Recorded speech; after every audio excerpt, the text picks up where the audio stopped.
I just wanna let you in. Let's take. Hello ladies and welcome back. Or if you're new here, welcome, hello. My name is Samantha and it is great to have you. I upload new videos every single Sunday. So if you are not yet subscribed, hit that button down below and join us here on my channel. As you can tell from the title, today we are doing a chit chat get ready with me. I'll be giving you all my thoughts on this Freedom Couture unit that I am currently wearing, and we'll be covering topics ranging from relationships to self-love and importing luxury goods. So if you want to hear about any of those topics, my wig, or how I created this makeup look, keep on watching. So just a little disclaimer before we get into the video. I currently have my Invisalign in because I'm trying to be very diligent about it considering how much I've spent on it. So if I have a lisp, that is why. Let's collectively do our best to get used to it. Like my previous Get Ready With Me's, I'm probably not going to be telling you the products I'm using in the video because that will distract me from actually doing my makeup and answering the questions I was sent. So everything I use will be linked in the description, and if by chance I forget to list something, you are more than welcome to ask me and I will get back to you as soon as possible. I kind of want to do like a super dramatic like gold lid, like winged eyeliner and like something smoky, but my fear is that if I get too ambitious with this, it is going to go terribly wrong and then you are never going to see this video. So to start, I am going to go in with my favorite Morphe palette and I'm just going to lay a base on my eyelids. While I'm blending, I'm going to find a couple questions to answer. So let's see here. So someone on Tumblr asked about my favorite ways to practice creativity. This is something that I've normally been like pretty good with because I find many different ways to be creative.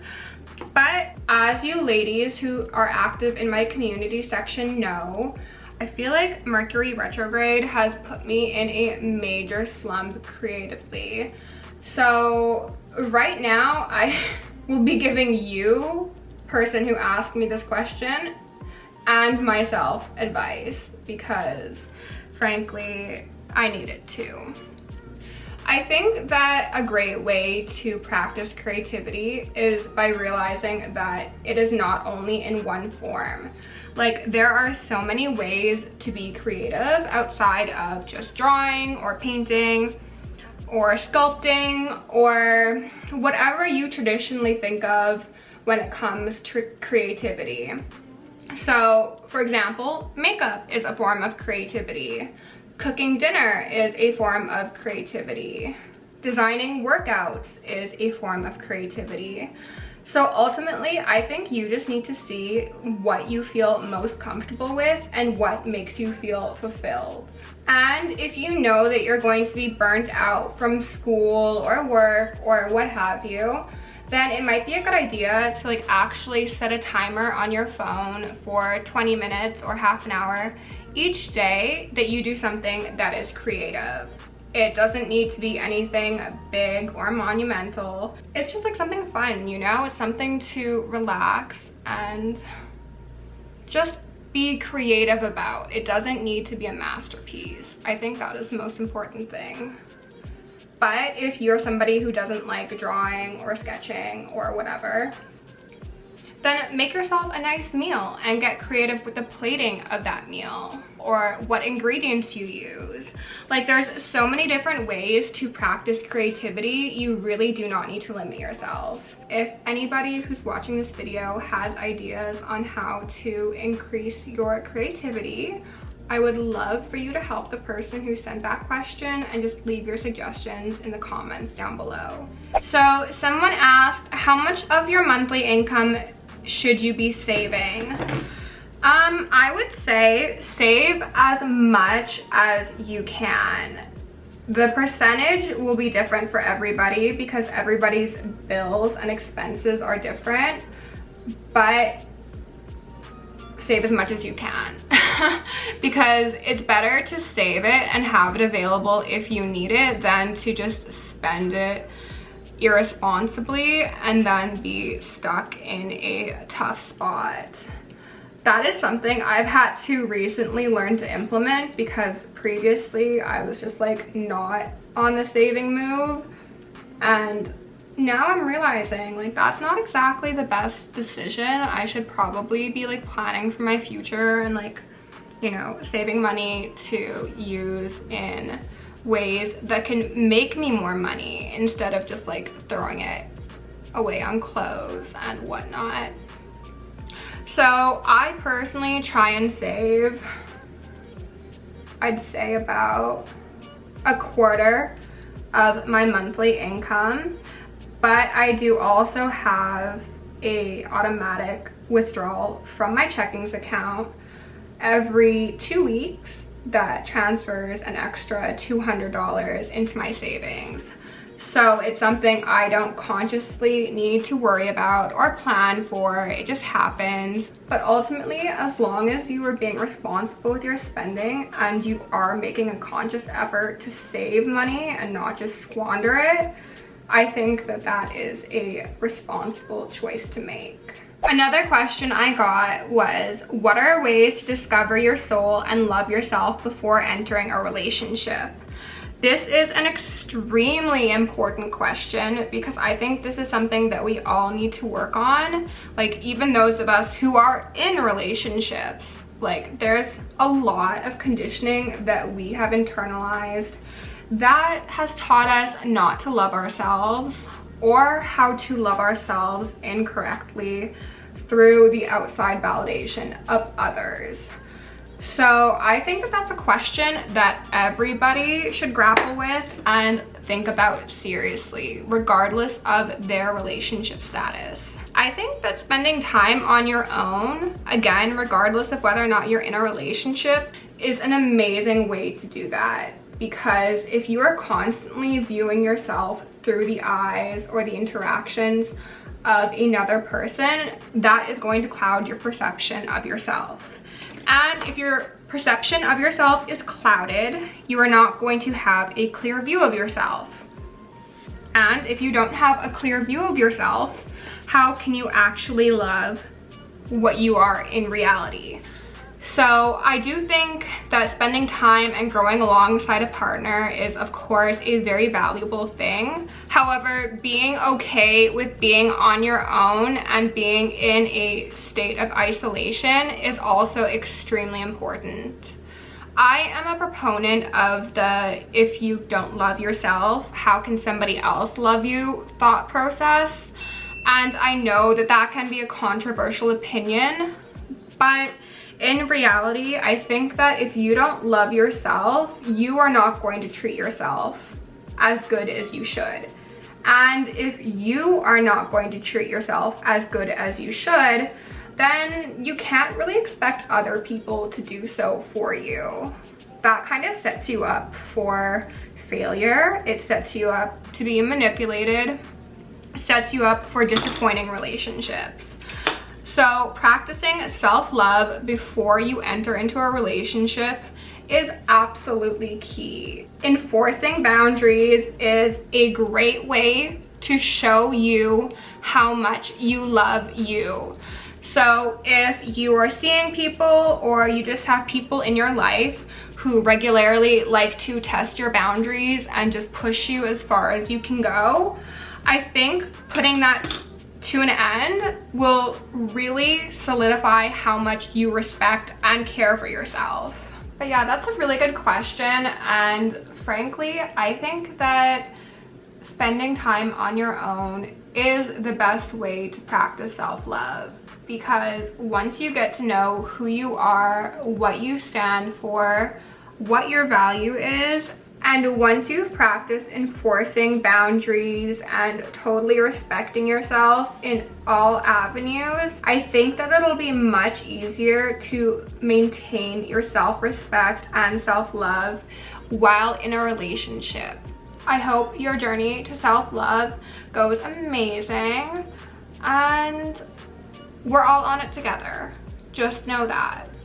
This next question is like literally impossible for me to answer because it is, if your monthly beauty budget was reduced to $100, how would you spend it wisely? I couldn't. As much as I would love to say I could do that and I could be responsible with my spending in that particular area, it's just not realistic. Like, I could make sacrifices in other areas to supplement my beauty bank, but I could not simply spend $100 on beauty per month. If you can, major kudos to you. So the next question was asking for a filler update, and they want to know if I would go back to the same place. For those of you who don't know, over a year ago, I saw MCR Aesthetics and I had my cheeks, my chin, and my jaw treated with filler. So I have a whole video on that. I will link it in the eye and you can watch that to get the backstory to what I'm about to say. My feelings are frankly very mixed. I was quite concerned that the filler lasted as long as it has because whenever I have filler done, I end up metabolizing it in like 6 months. So the fact that a year later I still had a substantial amount of product in my face was a bit concerning to me. But I have had quite a few people be like, they just use different products in the UK, and I guess they brought their UK products to New York. Apparently that's what they did. There was so much drama surrounding their products and their collaboration with the company they ended up working with while in New York. So I frankly don't know what's in my face. I do hope it is the product from the UK that just lasts longer, because apparently the other product that the woman who owns the boutique was using was not FDA approved, which is slightly concerning. As for the actual results, I feel like they look their best 6 months after I had them done, because at that point they had actually started to decrease, they had started to settle in, and I did not look as boxy and extreme as I did initially. I did not anticipate just how extreme my results would be. So yes, I would consider going back to MCR because I do like the general look that they do. However, I would tell them to use like half of the product that they did initially, because I feel like it was just a bit too extreme for me. And that wasn't even something I realized till many months after, when I look back at my photos from right after I was treated and I'm like, that's not cute. Now that my eyeliner is done, I'm doing lashes, and these are the lashes that I use. I picked these up when I'm in Hong Kong, so I don't know if they're available online or anywhere in North America. But if they are, I would highly suggest them because they're so cute and so natural looking. Plus the band is so invisible, which I think is very important when it comes to choosing a lash. I saw people on Twitter the other day saying that you should just apply the lash glue directly to your eyelid like it is eyeliner, and then stick your lash to that. So we're gonna give that a try today, and hopefully it does not go terribly wrong. So that was absolutely life-changing, and I'm never doing the traditional application for eyelashes ever again. I would fully encourage all of you ladies to try this, and if you do, leave me a comment down below to let me know how it works for you, because I, for one, am blown away. So another question I received on Instagram was requesting me to talk about the I'm not like other girls, I'm low maintenance sort of trope. And this is something I hate. I feel like I have done it in the past. I assume most women have done it in the past.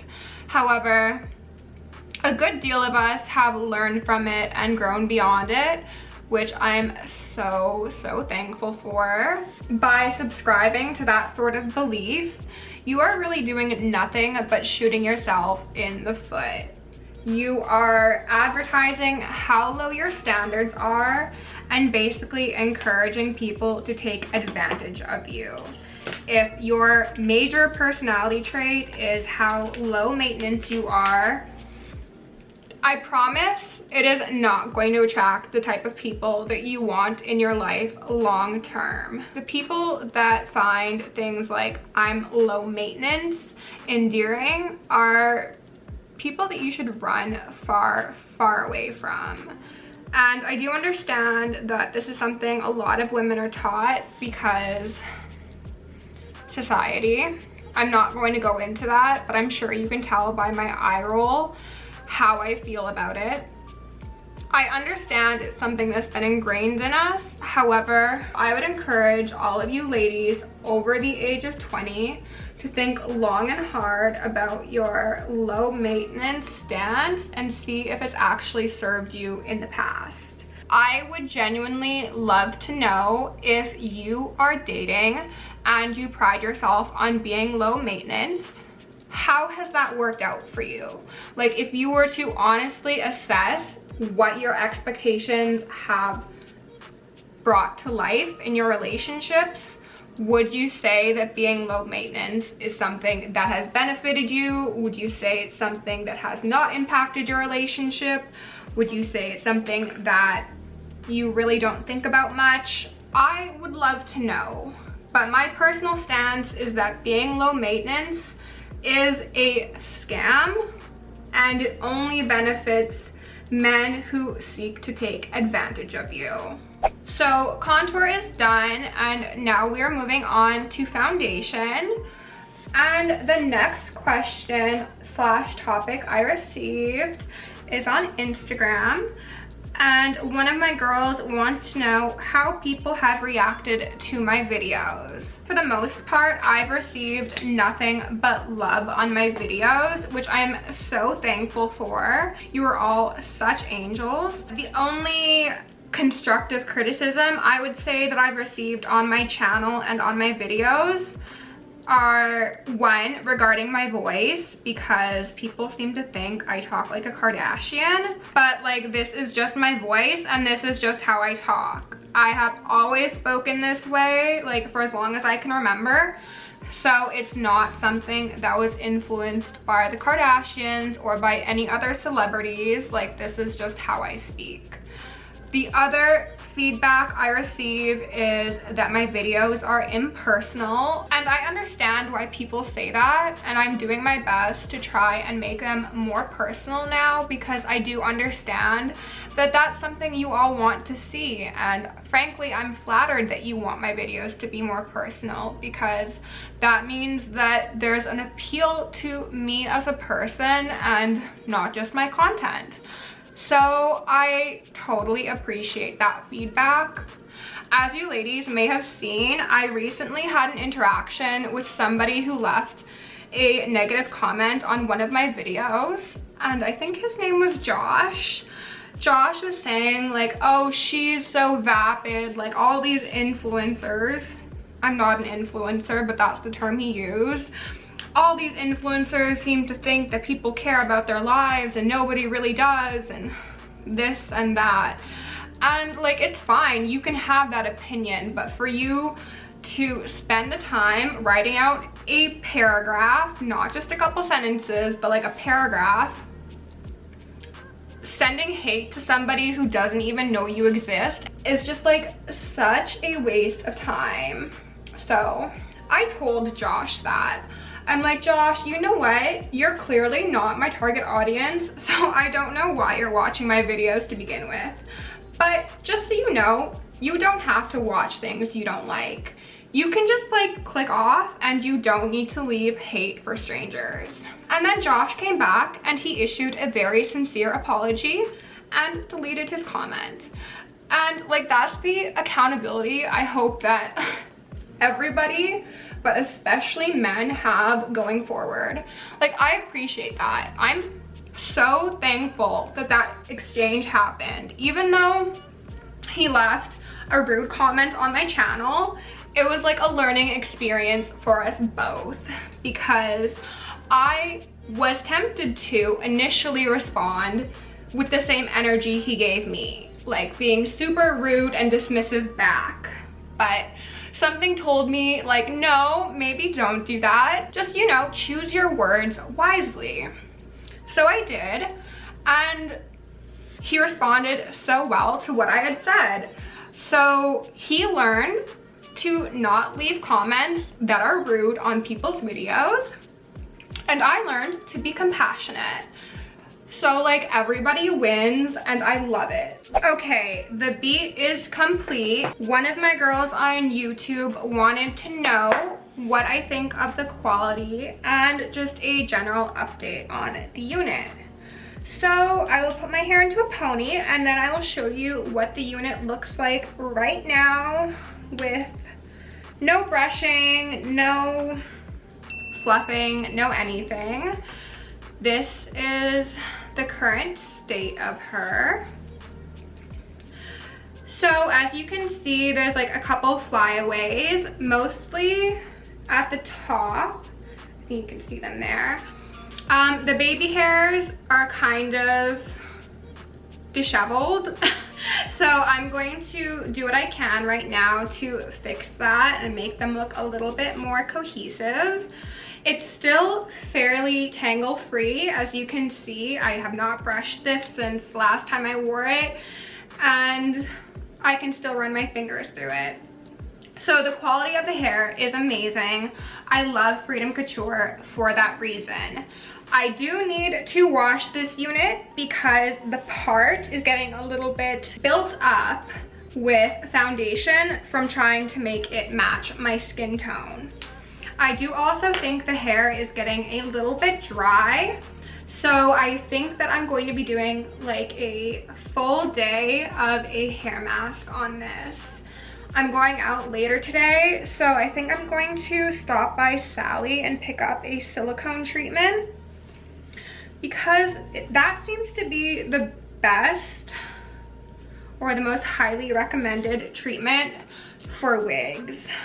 So I think that is really all this baby needs. As you can see, I just put her on fairly easily. She's still looking kind of wiggy right now because I haven't done my usual like prep, which I will do in a second. I will show you all what I do. I am just going to clip back part of my bangs so that I can lay the baby hairs a bit better. Like you can see, they're kind of sad looking right now. So what I'm going to do is take a spoolie and Murray's Edge Wax, and I'm going to lay these baby hairs. But I think I am also going to pick up a mousse for doing this while I'm out at Sally's, because I know that when Freedom Couture lays their baby hairs, they use a mousse. So I assume that that would be the better option here. So I will give it a try and let you all know just what I think. So obviously this is not like my strongest forte, but I just give the babies a little bit of a swoop and make sure that all of my baby hairs are going in the same direction, because some of them are rebels and they like to separate from the group. Let me fix this one spot that I just messed up, and then we will go through and comb the hair while applying some treatments to it. So I'm going to take my clips out, give it another brush through, and now I'm going to take IGK's Thirsty Girl leave-in conditioner, which is my fave both for wigs and your actual hair, and just spray it everywhere, including the top, so I can deal with those flyaways. And then I'm gonna brush it through. I'm also going to take some of IGK's Mistress Balm and use that on the end of the wig. And I'm finally going to take a little bit more of this edge wax and mix it with Mistress to smooth any flyaways that may be going on. So I've had this unit for 3 months and this is what she looks like. As you can see, pretty good. And I have not washed her once yet. Before you all come for me and say that that is disgusting, let's keep in mind I usually only wear this about like once or twice a week, and usually not for a full day. Like I just put her on to go out or to film a video. So I haven't really needed to wash her up until this point, but I do think she would benefit from a deep conditioning treatment. With that being said, thank you so much for watching. I appreciate it. I appreciate you, and I'll see you in the next one.